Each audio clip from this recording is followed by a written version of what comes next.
Bonjour et bienvenue dans l'Aura Durable, le podcast pour prendre soin de toi et de la planète. Aujourd'hui, on va parler d'un sujet sensible, mais incontournable, la voiture individuelle et son impact majeur sur le climat et notre environnement. Les transports sont l'un des premiers secteurs émetteurs de gaz à effet de serre. Et dans ces transports, la voiture individuelle occupe une place centrale.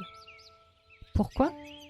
Parce qu'elle fonctionne majoritairement aux énergies fossiles et parce qu'elle est souvent sous-utilisée.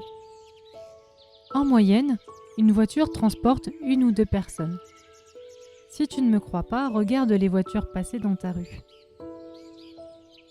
1 tonne de métal pour déplacer une seule personne sur quelques kilomètres. Quel gâchis! D'ailleurs, la moitié des déplacements en voiture font moins de 5 km.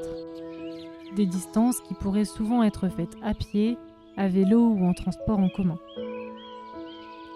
Il est important de faire ce constat. Mais ce qui t'intéresse sûrement, c'est plutôt de savoir comment réduire cet impact et potentiellement se séparer de sa voiture. Car oui, c'est une option et ça permet de mettre plusieurs milliers d'euros de côté chaque année. C'est le choix que j'ai fait, il y a plus de 4 ans et après 10 ans de conduite, alors que je vivais seule. Je me rappelle avoir eu un déclic après l'atelier de la fresque du climat dont je vous ai parlé lundi. J'ai commencé par analyser les trajets que je faisais avec ma voiture. Aller au travail, faire les courses, aller chez mes proches, voyager. Une fois cette analyse faite, j'ai décidé de changer progressivement mes habitudes. Ça m'a pris une bonne année avant de vendre ma voiture. J'ai commencé par mon trajet domicile-travail de 6 km, qui était l'un des plus impactants car je le reproduisais chaque jour. Je me suis mise à aller au travail à vélo ou en bus, quand il faisait trop mauvais. C'était un peu plus long, mais ça me permettait de prendre l'air et de faire mon sport pour la journée. Et hop, 2640 km en moins au compteur par an. J'ai ensuite fait le constat que mes hobbies et mes proches se trouvaient tous à moins de 10 km de chez moi. C'est le cas de beaucoup d'entre nous. J'ai opté pour la même stratégie du vélo-bus. Mais ça commençait à faire des sacrées longues sorties vélo. Je me suis donc mise à optimiser mes déplacements. Quand j'allais dans une ville spécifique, j'en profitais pour voir tous les gens de cette ville. Ça m'a permis de voir davantage certaines personnes. Le changement le plus difficile, c'était pour les courses. Quand j'en parle autour de moi, c'est souvent ce qui freine les gens à se séparer de leur voiture.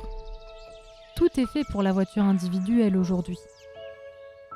Pour les courses, je me suis mise à privilégier les petites épiceries de centre-ville et les services de livraison comme le fourgon pour les boissons par exemple. Ça coûte un petit peu plus cher, mais pense au fait que te séparer de ta voiture te permet d'économiser énormément. Au final, on est gagnant financièrement et personnellement, ça m'a permis de me libérer beaucoup de temps. Aujourd'hui, nous avons une voiture pour 2 dans notre foyer et c'est amplement suffisant. On croit souvent que la voiture individuelle est synonyme de plus de temps, plus de liberté. Personnellement, je suis convaincue du contraire.